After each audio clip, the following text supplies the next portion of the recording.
last season's Super Bowl teams are reeling, blowing the playoff picture wide open. Turmoil persists in the Northern and Southern divisions, while the West may be decided on the final week. Plus, a thoughtful debate about talent and skill.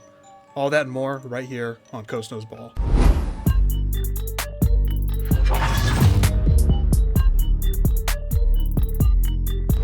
Well done, Anthony.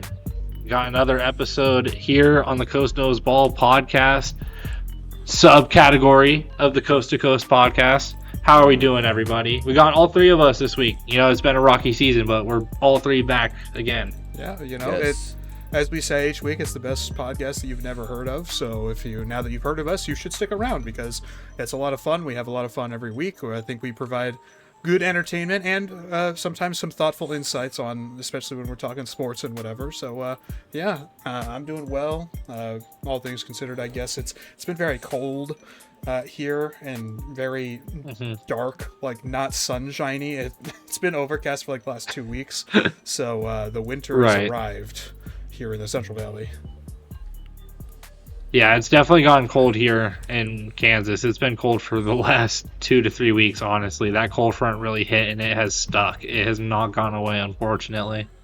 I'm sure Baruffi's living in paradise, 85 degrees. The coldest day this week was 72 degrees. Wow. That is something. Yesterday... But don't think that I'm enjoying it. I prefer the cold.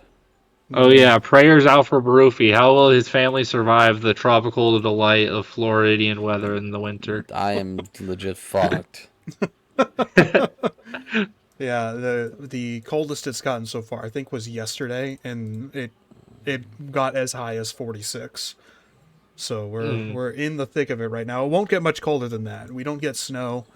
We haven't had snow in like 25 years here, so not expecting that. But who knows? I mean, this year so far has been generally pretty cool. We had a couple weeks of our stereotypical 110 degree weather, but outside of that, it's been quite pleasant, and it's continued to be that way. A little cold for my liking, but better than the alternative. Right. Definitely better than the 108 degree weather. That shit sucks. Yeah. And, you know, as we talk about weather, there are a lot of teams running hot right now, and I think that's a perfect segue to get into our, like, we've kind of pivoted over the last 2 weeks. You know, we have tried to talk more storylines and more about teams that we want to talk about versus giving like an equal space for every team on our tier list, because, like, let's face it, we don't really have much to say about the Tennessee Titans anymore. So or the Cleveland Browns. Right, exactly. So I don't think, like, we don't really need to spend as much time on that game or those two teams as we would on like a Eagles-Chargers Monday Night Football game. So we're going to do storylines. Right, there's a lot more narrative to come out of that horror show. Holy shit, what a game. Yeah. So that's what we're going to be doing again today. Vitor, we did that a couple weeks ago when you were here. So yeah, that's kind of the new format here. We're obviously still going to sort them in tiers, but that will be a lot quicker as we get in the line. But so do we want to start with that, or I have a couple other exercises that we can maybe do before we get into the storyline and reaction type of stuff from week 14? I'm definitely interested to hear what these exercises are. So yeah. So one of them, let me move this off the screen for you guys. I don't want you guys to get spoiler warned or spoiled. So I've just got a collection of hot takes here, and I want you guys to just tell me, like, do you agree with the take? Do you think it really is going to pan out, or do you think there's just no shot in hell that this is happening? So, you know, you can give me like a meter on the hot take scale, and I've got a handful of them here, and I just want to get your guys' quick thoughts on each of them. And a lot of them, of course, tying into direct narratives from week 14 of the season. So the first one here that I have is going to be the Dallas Cowboys cheerleader squad. I don't know if there's any hot take you can give about those lovely ladies. The first I think there's plenty of hot takes to give about those women. Okay. Yeah, fair enough. Okay, so first one here. The Eagles just lost on Monday Night Football, and it was a pretty brutal game for not just, you know, Jalen Hurts, although he had a really terrible game, I thought, but also the whole team, really. The defense played well enough to win, I think. But I think it was more about the Chargers struggling on offense than anything. But My take here for the Yeah, Eagles there's a lot is of offensive struggle for both teams there. yeah. My take for the Eagles is Jalen Hurts will not start for the Eagles in 2026. That's crazy. He will to start 2026. There's no way he loses the starting job Yeah. by week 1. Yeah. But he No will lose shot. his starting job by the end of 2026. I do agree with that. Okay. All right. So Yeah, I'm probably leaning where Jacob is, but week 1, I can't get behind that. That's piping. It's really hot. okay. That So is very much so piping, in my opinion. So the take is just that he will not start for the Eagles in 2026. So I didn't really give a general or a specific week where that would occur, but I think I'm very in line with what you guys said here. Like I Okay. think the odds are pretty decent that he does in fact end up losing the job at some point, as he just continues to unravel in poor play. But as early as week It's one, inevitable. unless they draft a quarterback, which would be a shock. Unless they I do think that, they will. Not in the they first might. round, but second round is very likely, They especially might. like a Garrett Nussmeier type. They very Could well definitely might. see him going there. There's of course some Tanner McKee buzz as well because the times that he has come in, he's shown pretty decent He's balled flashes. out. So yeah, I just think it's a really interesting narrative because I feel like there have been several games, including last season, the season that they won the Super Bowl, where you can look at this football team and say he is very clearly the weakest link here, and when he's not Yeah. playing well, on top of his pass catchers not catching the ball very well or not separating very well, the run game not really working, or the offensive play calling not being existent really, he can't do anything to elevate the unit when things start to break down. And that really is where I think the core of the discourse comes in. Mhm. But okay, yeah. So it seems like we're all pretty Yeah, much in totally line with agree. that. The general statement is pretty hot, but definitely not out of the question as you go down the stretch next season. Here's Yep. another one about Right. a quarterback in the NFL here, and of course I didn't, but I begrudgingly made one about him this week because I said last week I don't really care about talking about him anymore. But he did throw for over 350 yards, a lot of yak, but it did happen. At a 45% completion percentage. 54, but yeah. Shador Sanders Basically, is a franchise quarterback. Hot take, not hot. Let's hear it. that's piping hot take. He has proved nothing. Okay, he hasn't proven. I think I like the like to carry the term franchise player. I think it's a little like heavy. You can't really throw that around, right? It's just objectively false. At, at this point, there is nothing that he has shown that is proof that he is a franchise player. Um, the thing is, I do think he should have been given a better shot at commanding this roster because I mean he's clearly doing a better job than the other quarterbacks that played for the Cleveland Browns this year, and I don't think that's crazy to say. Well, yeah, but that's not saying much. I mean, I don't know. Flacco, you said it yourself. Flacco was playing, what, top 15 level? That's what you said? That's also because it's been a lot of shit quarterback play. But you did say that, right? That doesn't change the fact that the level of quarterback play is still below average. Okay, well, so then to play into that, Okay, I'll has give you this, Shador Anthony. Sanders played like a top 15 quarterback because of the shit play? No. No. No, he No, has no, one game where no. he's played above I average, think, and I that one think, game is a 54 completion percentage with a lot of yak where he benefited from the defense being dog shit. That's just the fact of the okay, but matter. that's just every quarterback. I'm not going to judge how he played because the defense was shit. This is every quarterback. What the fuck are you talking about? Every quarterback has the benefit of playing against shit defenses every other week. It's not like a Shador thing. Yeah, but not judging him on the bad games and only judging him on the good games. Are we serious? He's It's not what played I the two said. worst teams in the league in 2 of his 3 games. What are we fucking talking here? All He's I'm not trying, good. all I'm trying to say here is I think he did enough to be deserving of a shot at being a starter in the league. Yeah, and he has to continue to show that. He hasn't proven anything. You can't say if he gets No, I injured agree. next week, if he breaks his leg next week, there's no chance in hell he is their starter week 1 next year. But Jacob, you can say that about any player in the league. Okay, well, if he has a minor injury next week that ends his season, but he's healthy and good to go week 1, still not starting week 1. Okay, so I think we're saying very similar things. I just think that the word franchise maybe is taken a little out of context here. So I think we can all agree franchise is probably too hot. So Too hot. let's change the verbiage here. Shador Sanders will start for the Browns in 2026. Yes. No, no. Yes. Okay. They draft someone, Okay. Well, we shall and see. whoever they draft is going to be significantly better as a prospect. It's just a fact of the matter. All right. Well, I think it's a fairly, again, I don't want to talk about the player as like it's so weird. Because it sounds like I want to like dehumanize him a little bit, but that's not what I'm trying to do. I really just want to talk about the player outside of him as a person, you know what I mean? Outside of I just, I wish there was a world where we could just talk about the tape and what we see on the tape. But it's impossible, unfortunately, with this player, with Shador Sanders, to just talk about the tape because there's so much outside relevance going on with it, and I Well, think and we all also when you share turn on the here. tape from college, he looks like a fifth round prospect. He doesn't look like anything special on tape from his college stuff. So are we really going to base too much on a 3 game sample size in the NFL against two of the Sure, worst defenses that we've seen in a while? I hear you 100%, and I mean losing to the Titans, I think is really bad. A quarterback wins and losses don't. It's not determinant of their talent or skill level, but Right.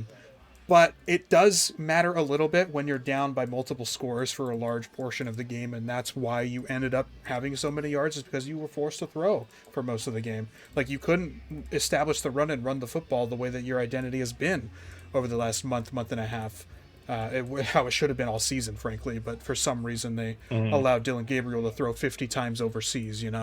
But yeah, so hopefully the discourse gets a little bit more pleasant to talk about as we go along, because I think it's an interesting discussion. There's just, again, so much outside influence and not enough actual ball talk going on. I agree. Okay. Fair enough. Fair enough. You can get behind it. All right. Next one, and we can move through these a little bit quicker now because these are more about general statements about teams. The next one, the Houston Texans will not lose another regular season game. I'm buying on that. I can Well, also can pull we up see the their schedule? schedules. Yeah. Yep. Here's Can we the see their Texans' schedule? remaining schedule. They've got at home against the Cardinals, at home against the Raiders, on I the think they road blow out against 3 of the LA, 4, and and then then at they win home. a close one against the Colts. Yeah, I can get behind that. And so for them to for them to go 12-5, they would have to run the table, win out, and not lose another game, which is the take. I think that's very possible. I don't know any I offense would. that's going to be able to play really well against this It defense. wouldn't be minus odds, but honestly speaking, I feel like Vegas would put that at like maybe plus 150. Vegas.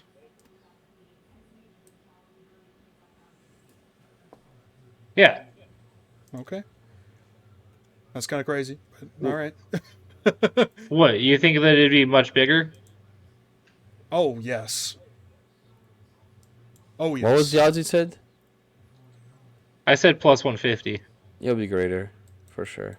Well, Absolutely. you got to think about it this way: they're going to be minus 800 favorites in their next 2 games. They're going to be a minus 4.5 favorite against the Chargers, and they're going to be a minus 6.5 favorite against the Colts. How is that going to be much larger than plus 150? Yeah, but for everything to happen, like this league is still any given Barufi, Sunday. Barufi, if you take 4 games that are minus 800 and bet on it as a parlay, that will only result in minus 200 odds. Right. Okay, and all the Yes. games combined. I think you're looking at I think I'm looking at it pretty accurately. you know At what? most, it's like plus 250. You know You what guys cannot be. you might be right. I think there's going to be a lot of. I mean, we'll see what happens because there's 3 weeks separating it. But there could be like buzz about the Colts, with Phillip Rivers coming in and everything. So we don't really know about them at this point. That's a big question mark. And then the Chargers, they could figure something out. I'm not counting on them to, obviously. But Right. maybe your number is right. The more I think about it, that's probably a fair number. Mhm. Yeah. Yeah. Maybe. Thank you. I appreciate Maybe. that. All right. Next one.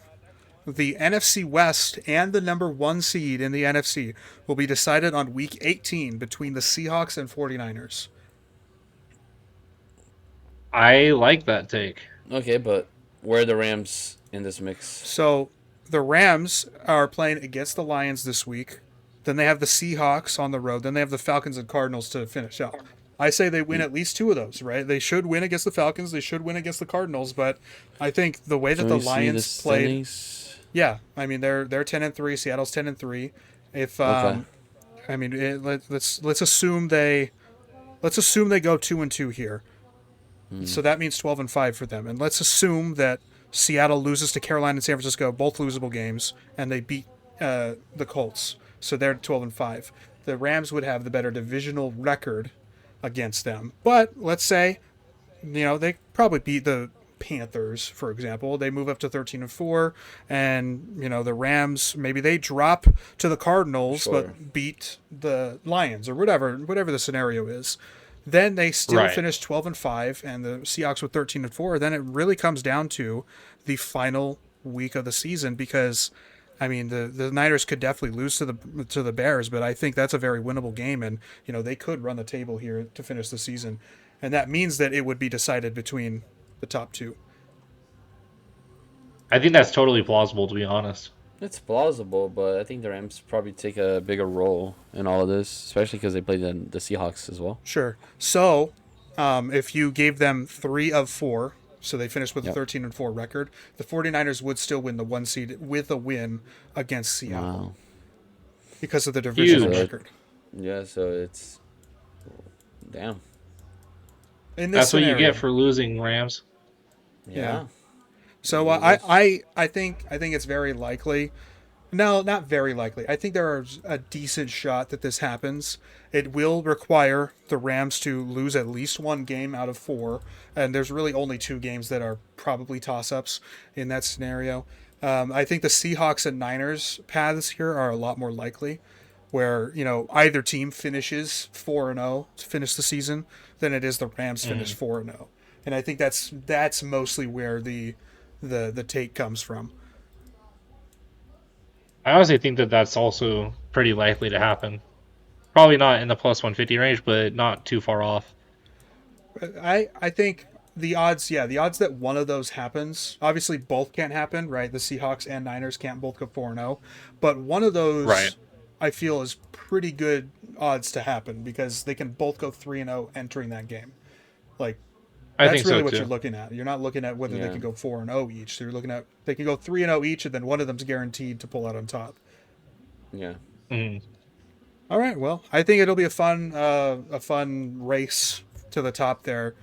Indeed. Absolutely. A lot of people are making the argument again against the current seeding. People are saying that the Panthers should get in if they win the division, right? But they should get the 7th seed for having the worst record of the playoffs. This has been a discussion every year, and I'm Yeah. just like, I do not care. Like, divisions matter. Fuck off. Win your division. Yeah, I'm with you too. I think placing an emphasis on a division victory is really important. I do at the same time understand the dissenting opinion. Like, not all divisions are created equal, right? It's like watching a. But that fluctuates. It's right? like That watching, fluctuates. yeah, it does. But it's like watching a top 32 since the World Cup group standing group divisions just were released recently. It's like watching a top 32 soccer club beat down on the rest of their group because the rest of their group is terrible,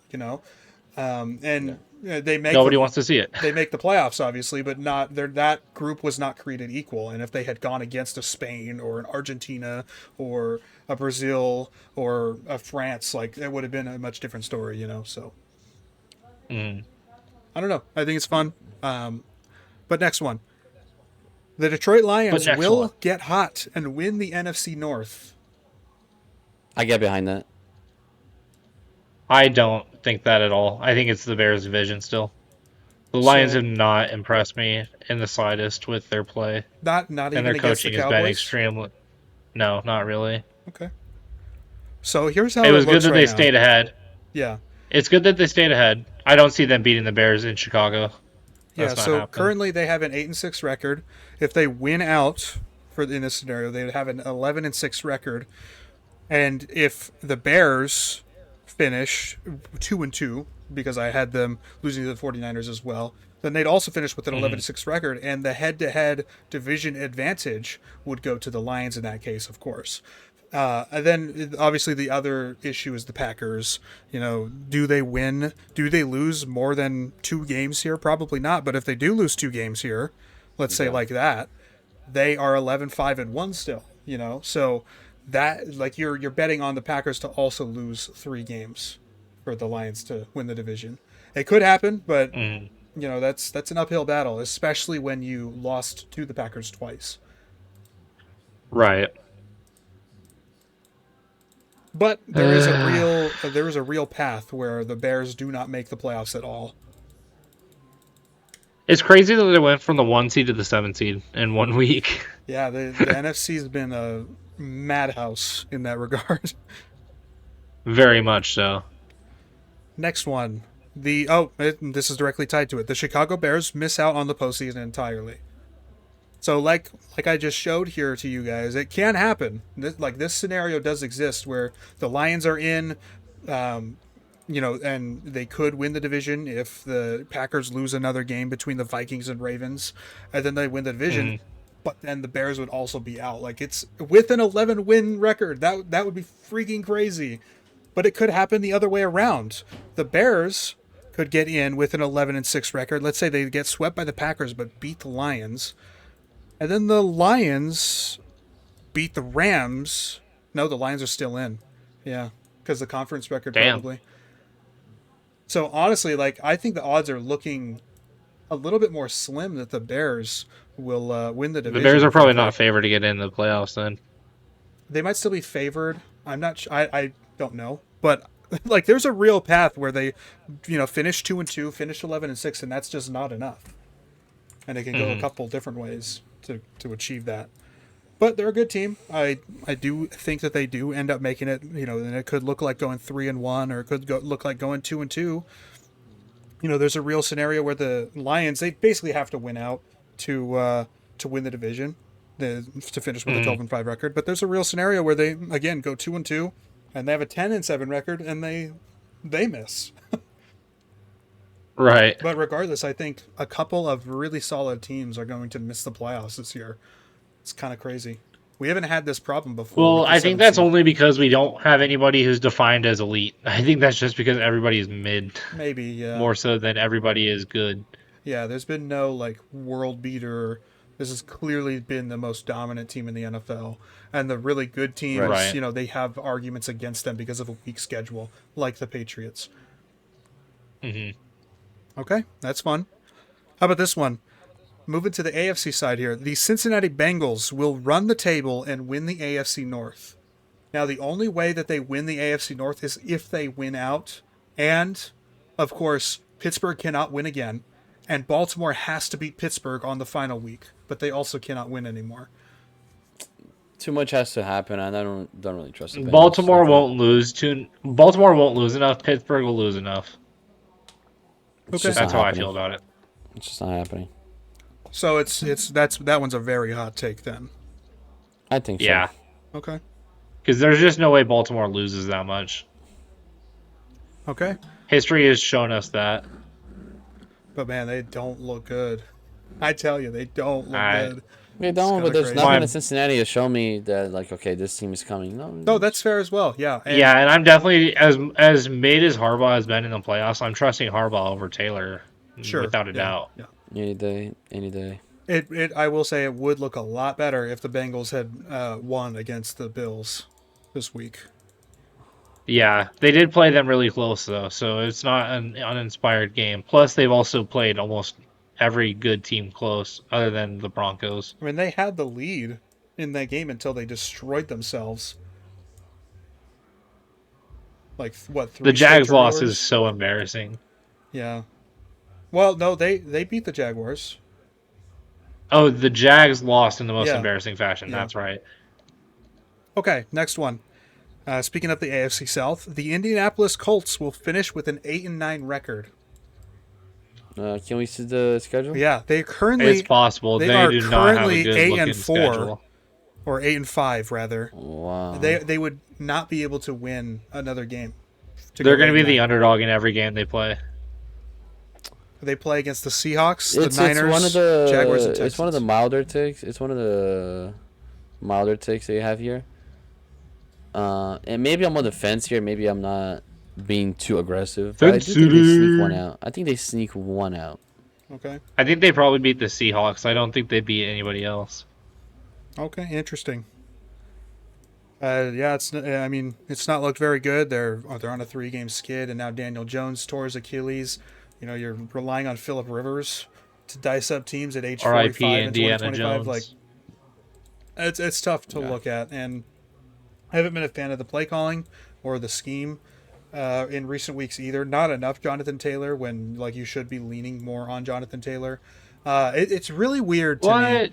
The guy who was an MVP running back 5 weeks ago, they should lean on him? It's crazy, right? No. It was funny. I was having a back and forth with some Jaguars fans in the YouTube comments of all places, but they were talking about that apparently because I said I was defending Goathouse his power rankings and saying that the Texans should be ranked higher than the Jaguars, or at least ranked very highly near where the Jaguars are. He has them ranked. I think they should be neck and neck. And he has the Jaguars at 10. So there's not a lot separating. They're both in the top 10, probably rightfully so, right? But right. I was as a retort, I'm like, I can name you something that the Texans do better than anyone else, and that's just play defense. In my opinion, especially over the last month and a half, this is the best defense in the NFL, and they show it on tape. They show it statistically, all the above. But they prove it. Yeah, exactly. And I don't think that the Jaguars do anything better than anyone else. And the argument that I got back from 2 separate people was that they are the best run defense in the NFL. And I asked, like, what are the parameters here? Like, can you point to something? The eye test. So, well, I would buy the eye test more than what they told me. Both of the replies, it was the same exact answer. It was that they have allowed the least amount of rush yards per team by the season. They've allowed just over 1,000, which is the last in the NFL. It is the lowest number. But if you actually look at stats and you actually care about that kind of thing, the guy was like 2 minutes of research and you would know this. Well, 2 minutes of research, all you're doing is looking it up on freaking Football Reference. It's not a big deal. But you would also see that teams run the least on the Jaguars and they pass the most. They have because their pass defense is fucking horrible. They have allowed the most pass attempts in the NFL and the 9th most pass yards or something, whereas they've allowed the fewest rushing yards, but also the least rushing attempts at 3.9 per carry. And so, like, don't get me wrong, it's a good run defense, but the best when you think about every rushing statistic metric, that just doesn't track, especially when you compare to the past defense. Just false. Like it's a very shallow way of looking at it. Right, exactly. Very surface level, very casual. When you think about an NFL offense, the way that they attack a defense is not by avoiding the defensive strengths. It's by attacking and taking advantage of the defense's weakness, taking what the defense gives you. It's not, we're just not going to run the ball because this team is good at run defense. No, that's not how it works. And so if you have a really bad pass defense, teams are going to throw more on you because that's the point. So it was a really weird exchange. Anyway, I won't continue any further, but how dare you, Anthony? Yeah. Right? Yeah. You're the worst, Anthony. Yeah, true. Anyway, next one. So the NFC seems a lot stronger than the AFC right now. A lot more, like, I think maybe dominant teams or teams that can play to the quality of other teams in their similar caliber. But my take here is that the Super Bowl winner will come out of the AFC. Can we look at the standings? Sure. I can update I think so. I think it'll either be the Patriots, the Ravens, or the Broncos. But the Broncos are probably losing in the first round, unfortunately. Yeah, I'm still on that hill that the Broncos are leaving in the first round. Unless they get the more they keep playing and winning, though, the more I'm just like, okay, they're just gonna bullshit their way to a Super Bowl. That's what I'm saying. It could happen. I hate the Patriots. I can't sit here and say they're gonna win. Okay, but being objectively right here, maybe like I just have a feeling that it doesn't feel right. I guess for the Patriots to accelerate their rebuild so fast. I guess to be playing decent and then be on their way to a Super Bowl in their first year. So I'm not saying it's impossible. Don't get me wrong. They're playing like they're playing well. But I just trust Mm-hmm. I just trust the Rams more, or I just trust maybe even the Packers, the Lions to down the stretch to do something. Um, so that's probably where I'm going with this. It's not a bad take, but I probably just disagree with it a little bit.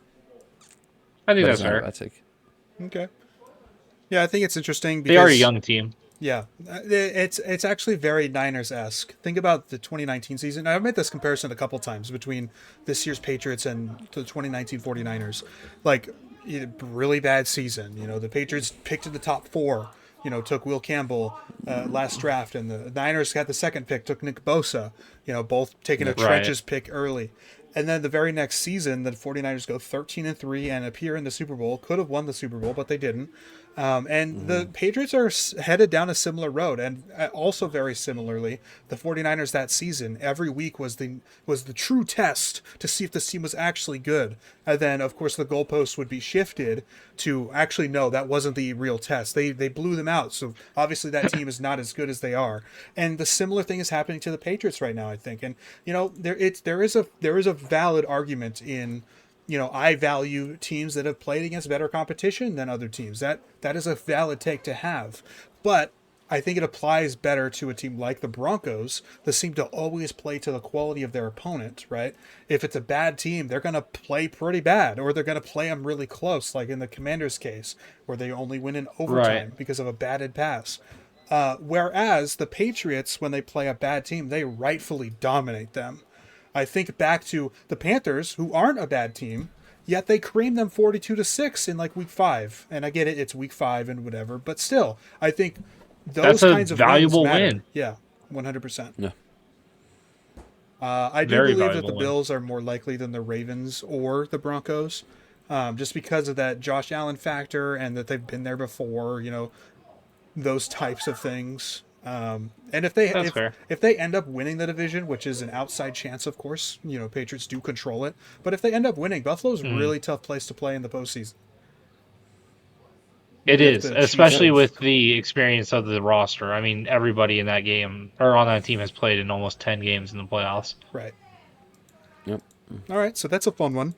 How about this next one? I have two more, and they both involve your guys' teams, or one each. Nice. Yeah, I saw the bottom one, and I don't think it's happening, but I wish. So the second to last one involves the Dolphins. The Miami Dolphins missed the postseason, but finished with a better seeding than the Kansas City Chiefs. That would be so Um, fucking funny. I am cheering for that to happen. Please do. So that can way you get a bad we? draft pick and the Chiefs suck. So right now, the Chiefs all possess the 10th seed, and the Dolphins possess the 11th seed. The And Chiefs should draft a quarterback in this upcoming class. Mahomes is getting old. They need to replace him. Oh, there we go. so it would essentially require Miami to be a game better, or to be better in conference record, I believe. So let's say the Dolphins win this week and they beat the Bengals and they beat the Bucks, but they lose to the Patriots. So then they finish 9-8, and the Chiefs will do a similar thing. They'll lose to the Chargers and Broncos and beat the other two. Oh no, that would make them 8-9. So let's say they beat the Chargers as well. They definitely have a losing record. They could, yes. It's definitely not out of the question. So even with the same record here, based on what I just did, because the Chiefs have a better conference record, they would finish with a higher seed or a better seed. But let's say they lose to the Titans. Not expecting that to happen, but they beat the Broncos, It'd be and so that's funny. their one loss. It would be really funny. But then the Dolphins, they beat the Patriots and lose to the Bucks. Even with the same conference record, it wouldn't matter. So essentially, the Dolphins would have to win 3 or 4 games, and the Chiefs to lose 2 or 1 games, depending on the result for the Dolphins. Piping hot take, but I'm cheering for it to happen. It's hard because I definitely think the Dolphins are playing better football than the Chiefs right now. But there's some factors here to be considered, and the biggest factor of all, the Dolphins are inevitably going to shit the bed. So it's a warm take. It's a warm Dolphins fan, take. everybody. All right, that's fair. That's fair. Okay. All right. So, did you guys see that Call She has a betting line for Mahomes to be on the Jets after this year? No way. Swear to God, and it's only like 60%. It's only like a 60% profit. Yeah, that's funny. All right. Last but not least, Jacob alluded to it. It involves his. Well, I did too, but it involves his New Orleans Saints, and it says the New Orleans Saints finished with the #1 overall pick. I can dream, but it is not happening. There are a lot of contenders for the first overall pick in both conferences, but of course, bingo. Too many. If let's say the Saints lose out, 3-14 record, that would require the Giants to, let's just say they win one game. Let's see what happens. The Giants would still finish worse. So the Giants would have to lose to the Commanders and beat the Raiders. Would that do it? No, that would make it worse, actually. Never mind. So they would have to win 2 games. The Giants would have to win 2 games for the Saints to pass them. And the Commanders, let's say they lose out as well, all against division, by the way, then the Commanders end up worse than the Saints. And that's a really tough, like, the Commanders might end up picking #1. They might be more likely to pick #1 than the Saints are. Now that you think about it. It'd be so funny if they took a quarterback, too. That would be career suicide, I think, for the general manager. The Cardinals are also in contention here. If they lose out, what happens? Nothing. So even if they lose out, if both teams, and the Saints, of course, this is assuming, no, it's not assuming the Saints win another game. So assuming they both lose out, the Saints have the advantage there. Right. And then the Titans, again, the Titans would have to beat the Saints for this to happen. And I believe they would have to beat another team as well, between the Jaguars, the Chiefs, and the Niners. That's a tough one. The Raiders, similar thing. They'd have to beat the Giants for this to happen, or they could lose to the Giants, but they'd have to win another game between the Chiefs, the Texans, and the Eagles, and that's probably not happening. And then same thing, the Cleveland Browns and the Jets also have a path to the #1 overall pick, but the Jets might actually be fairly likely. Let's look at this. They lose. Let's say they go 0-4. That's a 3-14 record with a 2-10. So like they'd still need the Commanders to win one more game, even in that scenario. So maybe the Commanders end up with the top pick in the draft. That would be something. Go from the NFC Championship. That would not be. Go from the number 2 pick 2 years ago to the NFC Championship, back to the #1 overall pick the next year. Wow. I'd be so salty about that. Yeah, that would be something. It'd be like a Chicago Blackhawks or something, where they friggin'. I can't believe that the Spurs got Wemby, bro. Yes, that's even a better example, because the Blackhawks aren't good yet, but they will be, because they got a bunch of... Yeah, now the Spurs have the best talent of all time. Yep. Okay. Any other storylines that we want to get to now that the exercise is done? The Bills Super Bowl window is closed. It's definitely not closed. It's closed. Look, every quarterback has regressed this year. It's not just Allen. Shut closed.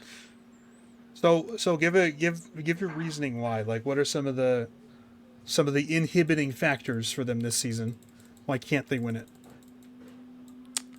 Well, I mean, not just the fact He's like, that I didn't actually think about that.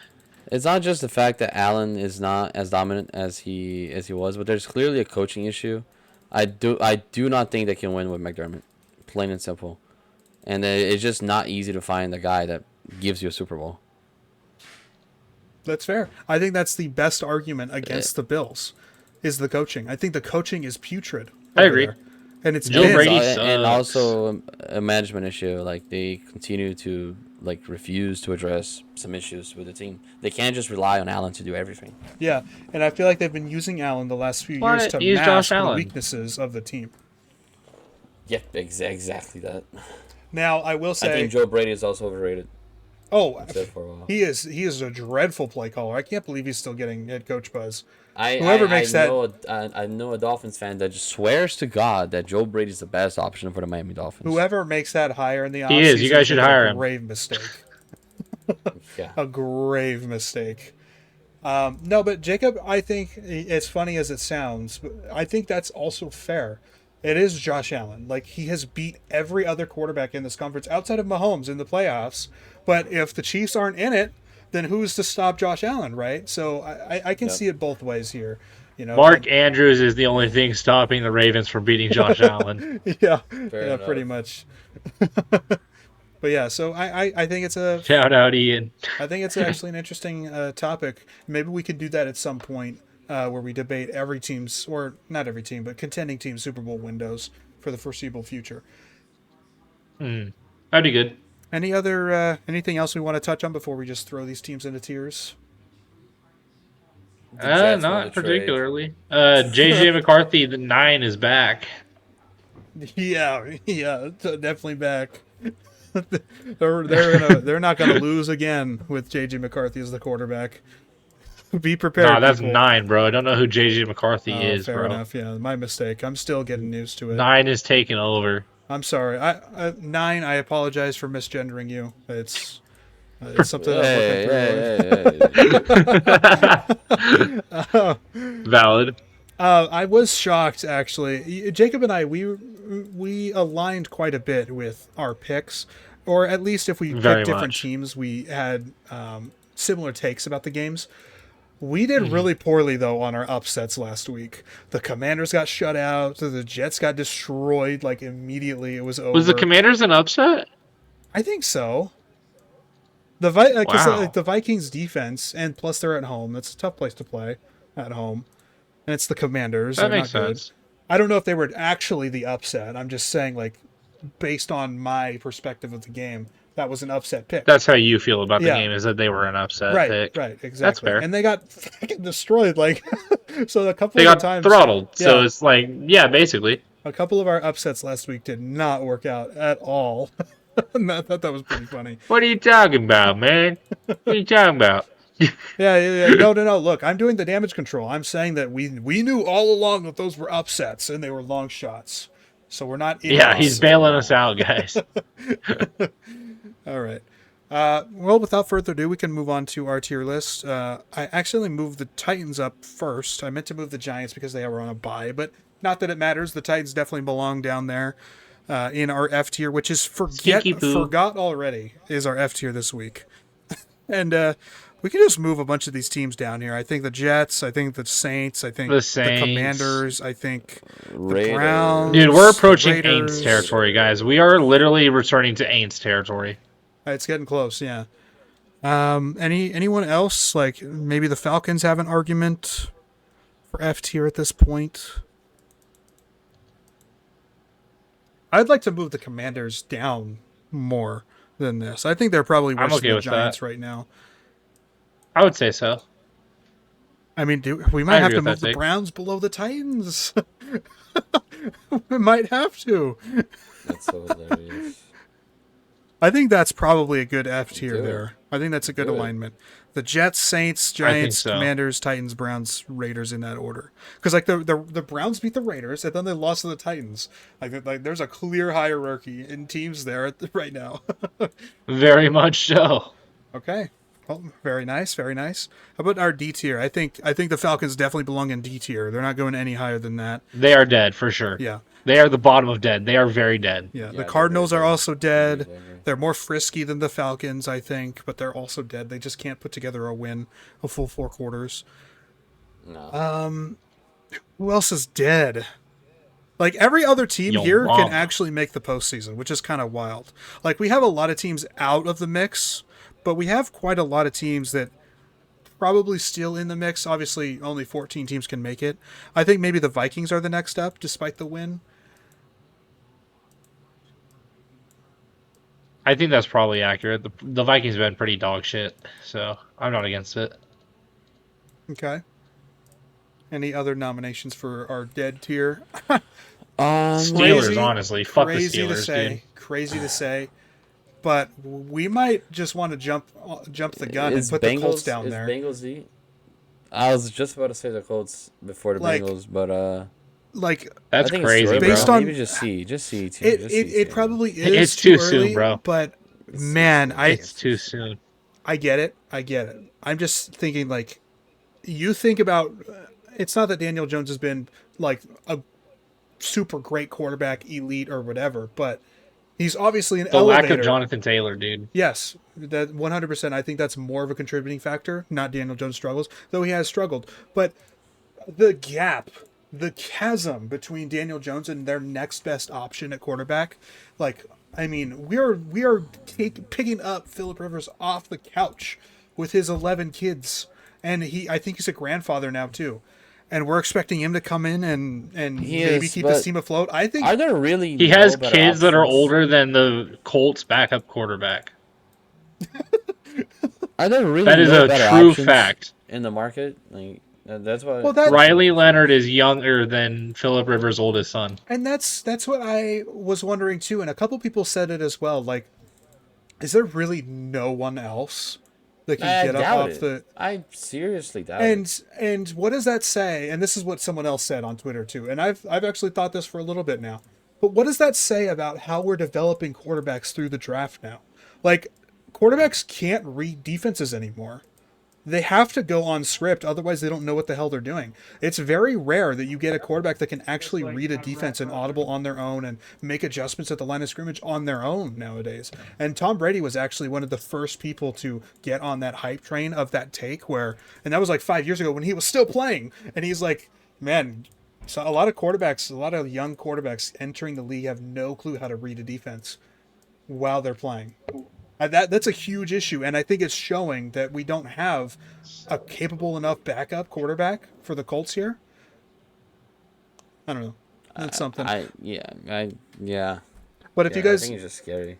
yeah. But if you guys are both at chopped or C tier for today, well, I'll leave it there. Although chopped. I would have them in dead, personally.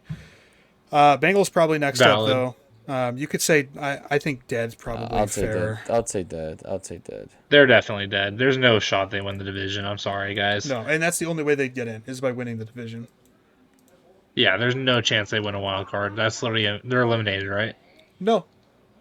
They're eliminated from wild card, but they can still make the playoffs. Yeah, that's what I'm saying. They're eliminated from wild Yes. card. Yeah, that's correct. I think. Let's see. I'm fairly certain. If the 7th seed is a 9-win team, 8-5. Let's just do it real quick. If the Texans lose the rest of their games and the Bengals win the rest of their games, what happens? Nope, they're still out. They'd still be out. Because then the Colts would win, yeah. So the only way they get in is a division win. And that would require them running the table. That would require the Ravens only winning one game, and that's against the Steelers. And the Steelers going 0-4. Not happening. Sorry, Bengals fans. Yeah. Tough one. Okay. Anyone else? That, for honestly, DC? that's a team that we might be talking about window shut. It's tough to say. I think a couple good drafts, and you're looking at a really quick turnaround. It needs a new coach though too, so you kind of have to clean Very house in much that so. department. But you have the quarterback. You'd like to think so, as long as he can stay healthy. You have Yeah, you definitely have the quarterback for like 3 or 4 more years. Yeah, you have two tremendous pass catchers. You have a couple pieces on defense that just need to be coached, properly. So I don't know. It's shut right now, but it can very quickly get opened again, I think. I think that's valid. Got it. All right. Any other D tier teams? Probably not, honestly. I don't see any. But I think as we move into our C tier, we can just put the other remaining AFC North teams in chopped. I just don't know. I don't know. They're both not good, but one of these teams is going to win the division, and it's probably going to come down to whoever wins that last matchup in Week 18. Yeah. I just... I would much rather watch the Bengals in the playoffs, so it's not going to happen, than either of these teams at this point. Especially the Steelers. I agree.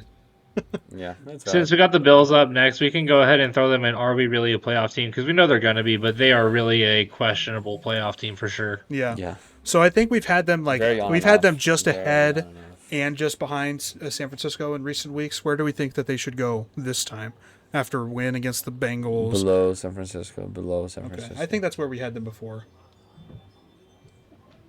For sure below. Okay. Panthers are fine in B. Those teams in C as well. I'll put the Bears below the Bills, maybe. Yeah, definitely below the Bills. It was a tough loss to Green Bay. I didn't think they played particularly poorly. That game reminded me of more of great defenses and great defensive coaching fighting each other as opposed to poor offense, which I thought was the case with the Eagles and Chargers, which really poor offenses fighting each other, trying to Very lose. poor offense. Honestly, we need to put both of them down in C tier. They're chopped. Yeah, so let's move the Chiefs in chopped, the Eagles in chopped, the Dolphins also in chopped, Yep. and the Bucks. Chargers in chopped, and the Bucks in chopped. Yep. Probably there. Or we can go ahead and throw the Cowboys in bougie. We can throw the Jags in the top of bougie, maybe bottom of A tier. Where did we have them last week? I think we had them in bougie. Yeah.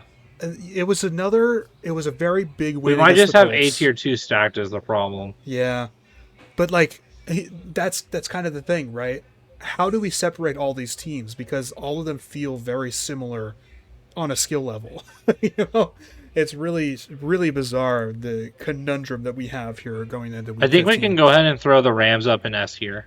Yeah, that's where they were before. I don't think there's any reason to move them down a notch after a blowout against the Cardinals. Yep. Though I think there are The teams that are Jags- close. I think the Packers. I think the Jags are the Bears of the AFC. The Jaguars are the Bears of the AFC. Is that what you said? Yes. Okay. So then you would probably agree with bottom of A then. A tier. Yep. I mean, Broncos, we can put it at the top of A tier because they're the 1 seed in the AFC. They can't be lower than top of A for me. okay. You take I'll them get over behind you take them over the Packers. 100%. Okay. Yeah. Man, our B tier is not going to be stacked. No, we're going to have to move the Bears and Jags down probably.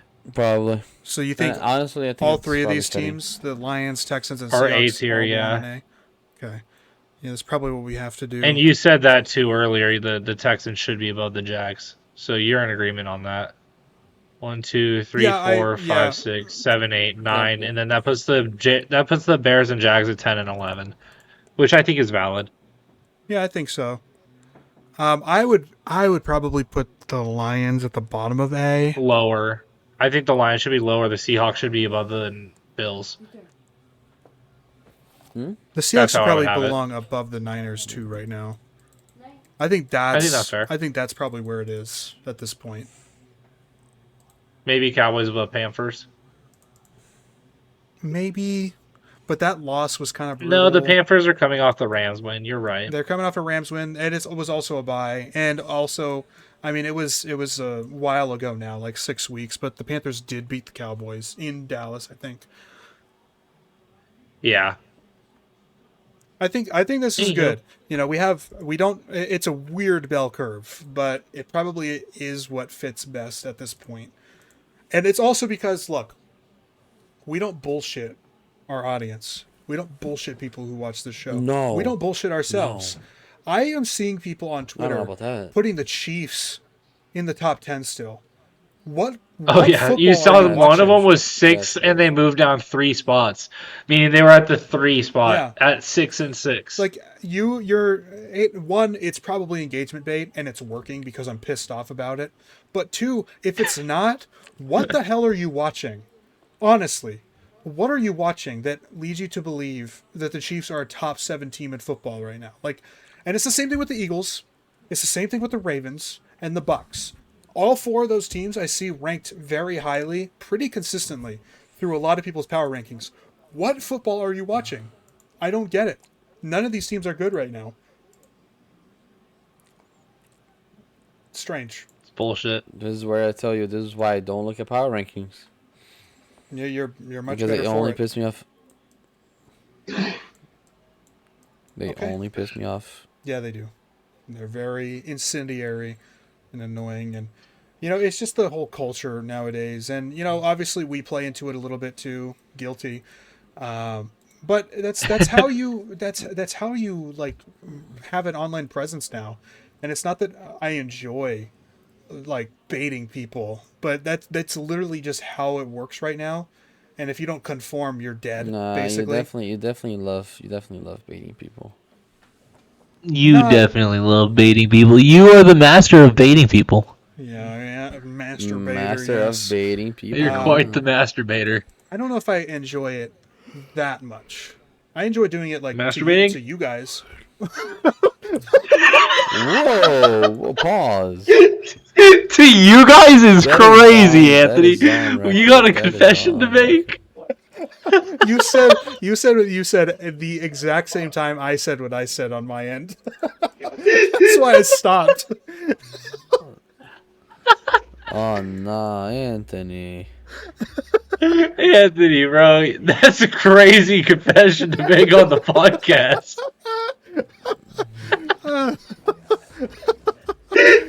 Hey. I'm blushing right now. Hey, nothing I'm wrong blushing. with it. Nothing wrong with you and your homies.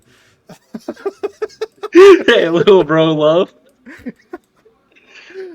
I mean, look, So we're only a few years away from virtual hand jobs. It's gonna happen.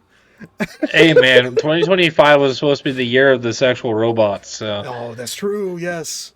But yeah, so my point was that I enjoy like baiting you guys into Oh my something. god, But- guys. Yeah. I completely forgot to tell you this story from today, for my second final. Okay. Go ahead and carry on with what you're about to finish with, Anthony. No, and I I'll was say, but basically done. Okay, so, dog, this is an online class, but the test is in person. I walk into this building, and tell me why the most beautiful woman I have ever seen in my entire life is sitting there in this like leather skirt, like goth outfit with fishnets. She just was immaculate. Her outfit was like I made a comment. She said that like that's just how she dresses. Like cool person, super chill to talk to. And I'm like thinking, okay, I gotta like figure out how to get her number because like I'm in love right now. And what happened is we get into the test because I mean I didn't even know that she existed because it's an online course. But we get into the test and we're in the classroom and everyone's getting logged in because it's an online test even though it's in person. Fucking stupid in my opinion. What the fuck? No, just to make sure you don't cheat. Yeah, because it's a state regulated test because it's serve safe. Speaking of, I didn't buy a textbook for this class because it's an online class and I was able to pass most of my grades through just using an online textbook. Little did I know, you have to fucking buy a textbook in order to get the code for the test. And so I just automatically fail this class because I can't take my final. I am not able to log into my final. So not only did this happen, but this happened 15 minutes after the session had started. And so everyone else is halfway through their fucking test when I get told, hey, you fail and you got to go. Wow. In front of the girl who I'm just like awing over. Oh no. Can never show my face again in front of her. And now I have to take this class that's going to fuck over my scheduling for next semester because I didn't buy a textbook. That is fucked, dude. How awful is that if you're an instructor and that is how you run your class? That's crazy to me. So it's not her fault. It's just the way the serve safe regulations are. She was really helpful, But you and don't she use was serve safe coming up. then, you know what I mean? Like, it's or you don't require a textbook. Like you can just choose not to require a textbook. You know what I mean? Yeah, that's crazy. That's a serve safe issue. No, but it's an instruction issue too, though. They can choose not to do that. They can choose not to use that software. You know what I mean? It's not, Anthony. It's a requirement for state food. Like ServSafe is like a government thing. It's not a company. ServSafe is like required education. You know, I feel like I knew that in my head, but I was not connecting the dots. Now that You're You fine. explained it to me. It's a really stupid system. No, but okay, but you didn't know that going in, right? So there's still an issue here. Like, you No, should. because I got my code for free when I was in high school. When I got my food handler certification in high school, they had the code provided. There you go.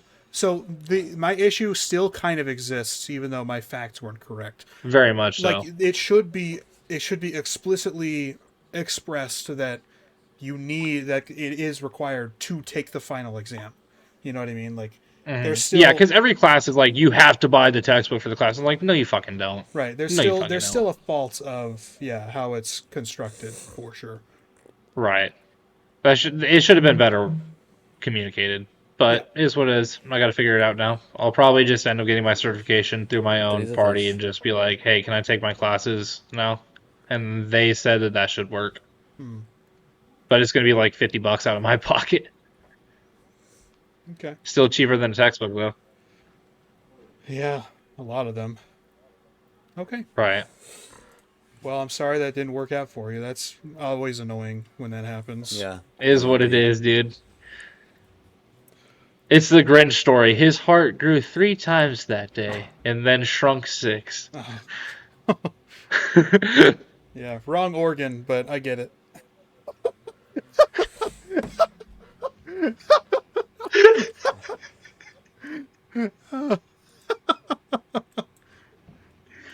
All right. Jacob, what's better than tugging on the heartstrings? Tugging on another organ. No, 2 lips on your organ. Oh, shit. Anyway. I love tulips. That's my favorite flower. Exactly, yeah. All right, anyway. Let's get through this. I love Tua. That's my quarterback. Yeah. Hawk tulips. That's pretty cringe. Week 15 pick'ems. Boy, do we have a slate of football for you. Yeah, we do. We do. As we do most weeks in the NFL season. At least I think so. Really do. Most weeks. Yep. Absolutely. Well, who wants to kick it off? We got Thursday the night ugliest fucking game of the week for Thursday Night Football. We got the Kirk Cochains Falcons facing off against the Tampa Bay Buccaneers on Thursday Night Football, and this is going to be one ugly son of a bitch of a game. I expect 3 turnovers from each side. May not only be on the quarterbacks, but definitely will be 3 each side. And it's going to be a massive repeat of the last game we unfortunately had to bear witness to. Yeah, it's going to be an ugly game. Yep. Who are you picking? Bucks. Bucks. Yep. The Bucks. That's going to be my pick as well, but like the Bucks got swept by the Falcons last year with Kirk Cousins, so maybe there's something there, and it's a primetime game, and the Bucks are of course reeling. So are the Falcons as well, but yeah, but those were weren't both of those games overtime games?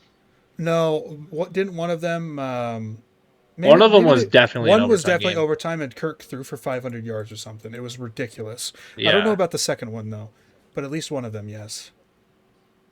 Mm. Look, I'm just going to trust the better team to get something done here in a must-win scenario. That's just kind of what it is. Bingo. Right now. Logic tells you to pick the Bucks. That is why we are picking the Bucks. Sure thing. I think that everyone can agree on that. I don't think anyone is logically picking the Falcons. Yeah. I'm picking the Falcons. The upset is happening. Logically? Feeling. Ownage not is, logically. the logic is ownage Okay. is ownage is ownage.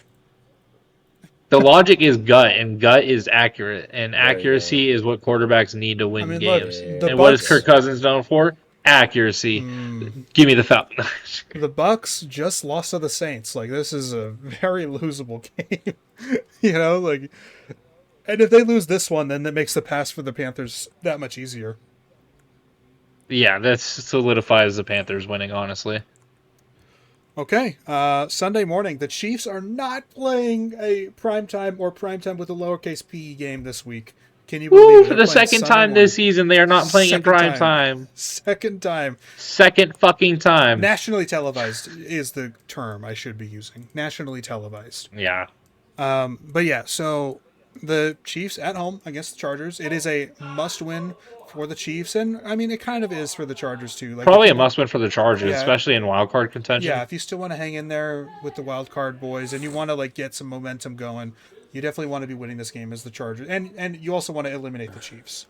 You know, every Yeah, loss gets there's a close to lot that. going in the Chargers' favor here. I think they get it done because screw Kansas City. And I'm praying on your downfall because it makes me very, very happy. Very happy. I cannot say that enough. Vitor,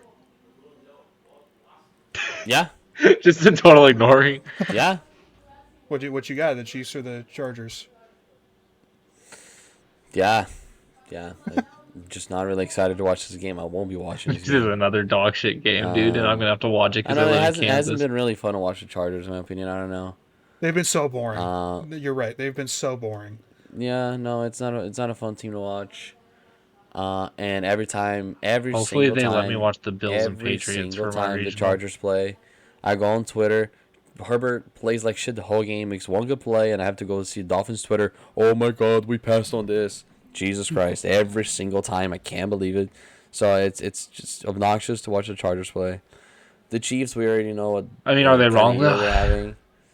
I mean, I don't think the Dolphins would be in a much better place with Herbert. That's the point. That's fair. I do think the Saints would be in a much better place with Jordan Love than Cesar Ruiz. So I mean, yeah, I'll have the Chargers, but kind of a nothing burger, in my opinion. Valid. My big hang up here is that the Chargers do not travel well, but the thing going for them is that they traveled to Brazil for this very matchup when it was their home game, and they won that one by multiple scores. And the Chiefs have been reeling; Whoa. they've been reeling all season. It's been kind of brutal to watch, honestly. Mahomes has been inaccurate. The receivers aren't able to catch the ball. They're not running the ball with enough efficiency. The defense has been very hot and cold. Like it's just not the same team anymore. And the Chargers are incredibly boring, and I think they're very weak. Probably a first round exit, depending on the matchup, of course, going into the playoffs. But I trust the defense to create a turnover here, which they've been able to do over the last few weeks, with exception to the Jaguars game. Next Fair up, enough. we've got the Arizona Cardinals on the road against the Houston Texans. Texans are super hot. They're coming off of what, 4 straight wins now, I believe, and they are looking to maybe take control of the AFC South over the next couple weeks, and potentially win out the rest of the way because the schedule is quite favorable from here on out. And they've got a really easy opponent in the Carolina, or not the Carolina Panthers here, the Arizona Cardinals here. The defense Very is easy victory. the defense is completely, totally dominant, and for a team like the Cardinals that has not been able to put together 4 quarters of solid offense in each game, this could get ugly very quickly. I've got the Texans. Yeah, this is Give me gonna be the a blowout. Texans. Okay. Next up, the Baltimore Ravens on the road. Win! Hooray! Nah, the Ravens are gonna get it this time. Go!